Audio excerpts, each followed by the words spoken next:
കോഴിക്കോട് താമരശ്ശേരിയിൽ നിന്ന് mobile shop ഉടമ ഹർഷാദിനെ തട്ടിക്കൊണ്ടുപോയ കേസിൽ 3 പേർ പോലീസ് കസ്റ്റഡിയിലായി. താമരശ്ശേരി കൊടുവള്ളി സ്വദേശികളാണ് കസ്റ്റഡിയിലുള്ളത്. 10 ലക്ഷം രൂപ ഹർഷാദ് നൽകാനുണ്ടെന്നാണ് കസ്റ്റഡിയിലുള്ള ആളുകൾ പറയുന്നത്. മിഥില ബാലൻ വിശദാംശങ്ങളുമായി കോഴിക്കോട് നിന്ന് ചേരുന്നു. Mithila, good morning. ഈ വാർത്തയുടെ കൂടുതൽ അപ്ഡേറ്റ്സ് എന്താണ്?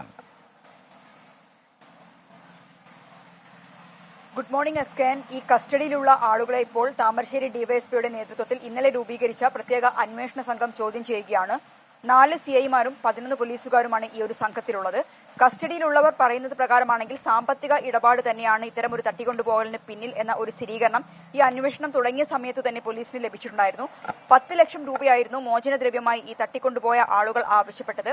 10 ലക്ഷം രൂപ ഈ ഹർഷാദ് ഇവർക്ക് കൊടുക്കാനുണ്ട് എന്ന ഒരു കാര്യമാണ് ഈ കസ്റ്റഡിയിലുള്ള ആളുകളിൽ നിന്നും ലഭ്യമായിട്ടുള്ളത്. എന്നാൽ അതേസമയം ഈ ഒരു കാര്യം അർഷാദ് നിഷേധിക്കുന്നുണ്ട്. താൻ ആർക്കും പണം നൽകാനില്ല. പോലീസിന്റെ അടുത്ത് നമ്മൾ അന്വേഷിച്ചപ്പോൾ അറിയാൻ കഴിഞ്ഞത് 10 ലക്ഷം രൂപയുടെ ഒരു പണ ഇടപാട് നടന്നിട്ടുണ്ട്. അതിന്റെ പേരിലാണ് ഹർഷാദിനെ തട്ടിക്കൊണ്ടുപോയത്. ഇത് കൊട്ടേഷൻ സംഘമാണോ, അത്തരം കാര്യങ്ങളെല്ലാം തന്നെ പോലീസ് അന്വേഷിച്ചു വരികയാണ്.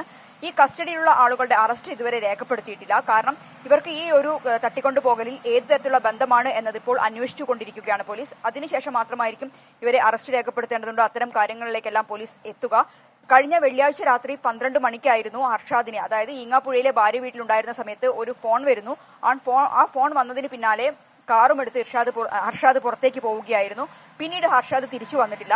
ശനിയാഴ്ച രാത്രിയാണ് ഹർഷാദിന്റെ പിതാവിന്റെ ഫോണിലേക്ക് ഒരു മിസ് കോൾ വന്നു. ആ മിസ് കോളിന് പിന്നാലെ ഹർഷാദിന്റെ ഫോണിൽ നിന്ന് തന്നെയായിരുന്നു ഈ മിസ് കോൾ വന്നത്. അതിന് പിന്നാലെ പിതാവ് അർഷാദിനെ തിരിച്ചു വിളിക്കുന്നു. അർഷാദ് പറയുന്നു തന്നെ രക്ഷിക്കണം, തന്നെ രക്ഷിക്കാൻ 10 ലക്ഷം രൂപയാണ് മോചനദ്രവ്യമായി ആവശ്യപ്പെടുന്നത്. അപ്പോൾ കൂടെയുള്ള ആൾക്ക് ഫോൺ കൊടുക്കാൻ പിതാവ് ആവശ്യപ്പെടുന്നു. അങ്ങനെ കൂടെയുള്ള ആൾക്ക് ഫോൺ കൊടുത്തപ്പോൾ അയാൾ ആവശ്യപ്പെട്ടതും ഇത് തന്നെയാണ്, എത്രയും പെട്ടെന്ന് 10 ലക്ഷം രൂപ തരിക, ഇല്ലെങ്കിൽ കാര്യം ഇത്തിരി പ്രശ്നമായിരിക്കും എന്ന ഒരു മുന്നറിയിപ്പായിരുന്നു ഈ ഫോൺ എടുത്ത ആൾ പറഞ്ഞത്. പിന്നീട് പോലീസ് അന്വേഷണം അതിശക്തമായി തന്നെ മുന്നോട്ട് പോയി. ഞാൻ നേരത്തെ സൂചിപ്പിച്ചതുപോലെ തന്നെ പ്രത്യേക അന്വേഷണ സംഘം രൂപീകരിച്ചുകൊണ്ടുള്ള ഒരു അന്വേഷണമായിരുന്നു പുരോഗമിച്ചുകൊണ്ടിരുന്നത്.